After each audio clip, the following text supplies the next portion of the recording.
Hello and welcome back to Shakesyear. We are working on Thomas Lord Cromwell and we get to hear from Friskiball today in Act 4, Scene 2, which means, oh my goodness, we need to recap Act 4, Scene 1 before we can do today's monologue. So real quick, we had a prologue to Act 4 that said that Thomas was doing really well in his position under Cardinal Wolsey, but Cardinal Wolsey passed and they're going to skip over all of that stuff and just get back to the Cromwell part of the story because that's our focus. And then the prologue was also like, please don't hate us by the time this whole thing is over. So Act 4, Scene 1, they've established that Cardinal Wolsey is dead and Gardiner has been named the new Bishop of Winchester. So Gardiner, Norfolk, Suffolk, Sir Thomas More, Hales, and Cromwell are all chatting in a room at Hales's house, and they're specifically talking about the passing of Wolsey because he had written some things that were maybe sort of anti-government, anti-state, anti-king.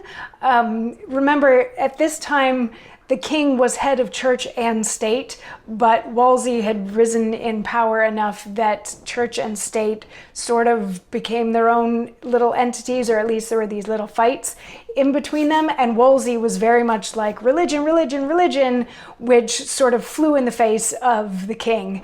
So he had written some stuff that was not good, and by the time that Wolsey passed, he had fallen out of favor, basically. So they're talking about the fact that Wolsey had written these things, and they're like, Cromwell, do you have this stuff? And Cromwell's like, yes, I have it, and I'm handing it over to you, the Duke of Norfolk and the Duke of Suffolk. You can take it. He's like, my loyalty was to Wolsey as my employer. I did not agree with him at all. I grieve the fact that he died. I don't grieve the fact that he fell. So Cromwell is very much establishing that he is on the side of the government and on the state. So Norfolk and Suffolk are thrilled with this, and they run off to tell the king what an awesome guy Cromwell is. And then the Earl of Bedford comes in just briefly, and he's like, hey, you're Cromwell. You're the guy that saved my life not too long ago. And Cromwell's like, I didn't really save your life. He's like, yes, you absolutely did. I'm going to go tell the king what an awesome guy you are. So he runs out too. And Hales and More and Gardiner talk just briefly about how quickly the wheel of fortune turns. How one day this person can be very much in favor, and the next day they are very much not. So a little bit of foreshadowing happens there. But then Suffolk comes back in to knight Cromwell. He just knights him right there, sort of in the living room. And once he's knighted, Norfolk also comes back in and lets Cromwell know that he has been named the master of the jewel house, the chief secretary to the king, the lord keeper of the privy seal. He's been named to the privy council, and also he's going to be the new master of rolls, which is what Hale's job was. But they're like, oh, don't worry, Sir Christopher Hales, you're getting a promotion. But they don't say what he's being promoted to. And Cromwell is like, no, like this is way too much. This is way more than I deserve. And they're like, no, you deserve this, but it's good that you're acting humble about the whole thing. So they're like, let's go introduce Cromwell to the king so the king can see what a great guy he is. So everybody except for Gardiner leaves, and Gardiner has 4 lines at the very end of this scene where he stays behind and he lets the audience know that he hates Cromwell. He's making it his life's mission to undo Cromwell, and his last line is that he wants to shorten Cromwell by the head. He is very anti-Cromwell, and that's the end of the scene. So, fun stuff. But we are establishing we've got the good guys and the bad guys. The new Bishop of Winchester, Gardiner, is not a Cromwell fan.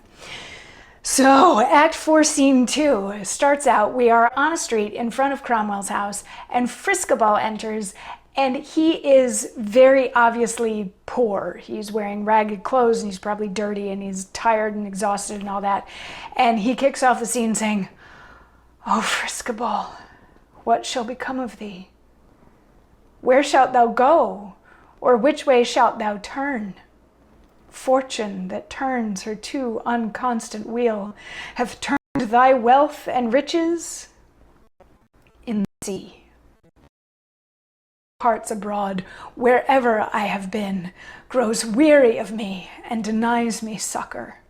My debtors, they that should relieve my want, forswears me money, says they owe me none. They know my state too mean to bear out law. And here in London, where I oft have been, and have done good to many a wretched man, I am now most wretched here, despised myself. In vain it is more of their hearts to try. Be patient, therefore, lay thee down and die. So Friskiball is in a bad way. He lost everything. A lot of his money was in shipping and trade on the seas, and the ships all sank. So all of his money, all of his wealth was swallowed by the ocean. And he has been going around to all of the people that owed him money, and they're like, we don't owe you any money, and they're kicking him out. Nobody wants to help him, because they also know that he's too poor to like hire a lawyer and take any sort of legal action for the debts that they owe to him.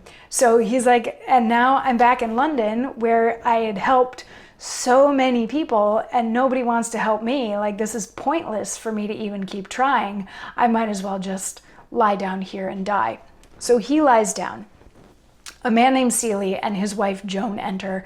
They're going to see Cromwell, and they hope that Cromwell is going to be as kind to them as he was in the past. And then Hodge and Cromwell and Norfolk and Suffolk and some other people enter, and Hodge is like trying to clear the street of beggars. But Cromwell recognizes Seeley, and he's like, oh, you're Seeley, I owe you £4. And he's like, Seeley's like, yeah, kind of, I think that was the sum. And Cromwell's like, give him 10 angels right now, and I'm going to give you the £4 that I owe you, and I'm going to give you £4 every year for the rest of your life. And do you want to come in and have dinner with me too, you and your wife? And they're like, this is great. And so while all of that is going, Cromwell also notices Friskiball, and he's like, tell that guy I want to talk to him before he gets too far away. And Gardenier and Norfolk get to have a little aside at this point where they're like, oh my God, could this guy be any kinder? Like, how obnoxious is he with his persistent goodness? So we now know that Gardenier and Norfolk both hate Cromwell. But they know that the king loves Cromwell, so they can't do anything right now.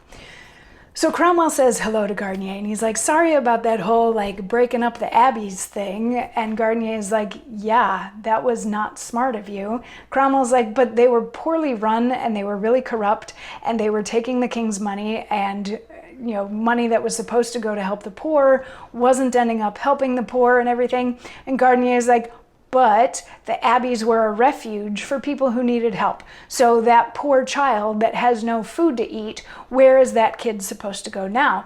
And before they get too far into that, they decide that they're gonna, keep the conversation going elsewhere. Let's everybody keep moving into the house so that we can get to dinner.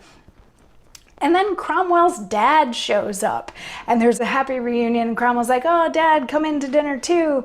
So pretty much everybody goes inside, and Friskiball is like the only one left on stage at this point. He's like, the Lord Chancellor, meaning Cromwell, wants to talk to me, so I can't go anywhere. I have to just stay here. But the plot continues. Bannister and his wife then enter, because they are also going to dinner at the Cromwells, and they notice Friskiball, and they're like, oh, our dear friend Friskiball, what happened to you? And he's like, the same thing happened to me that happened to you. I lost all my money. And Bannister's like, I can help. And there's this lovely moment when Mistress Bannister is like, if my husband were to look down on you the way that a lot of people are looking down on you because of like your physical state, she's like, I would never look at my husband again with anything other than hatred. Like, we owe a huge debt of gratitude to you for what you did for us. And Bannister is like, well, and also, as luck would have it, I have the £1,000 that I owe you. I can pay you back. It's just over at my place. I can get it for you and get it to you real quick. But we're going in to dinner now. Why don't you come in to dinner with us? And Friskiball is like, no, I can't go in there, especially not in this state. And they're like, absolutely, come in. We know the Lord Chancellor. We know Cromwell. He's a good guy. You're going to be welcome at dinner. So they all go in to dine, and whew, that's the end of Act 4, Scene 2. So I know that was a lot to cover, but most of it was just establishing what an awesome guy Cromwell is, and that there are good people in the world, but then also establishing that goodness can be mistrusted. So people who are too good can still fall out of favor when others are suspicious of them. So setting up for what the last 2 acts of this play are going to be all about, the new bishop versus the really awesome Cromwell, the way that we're setting things up. So anyway, come on back tomorrow for more. I'll see you then.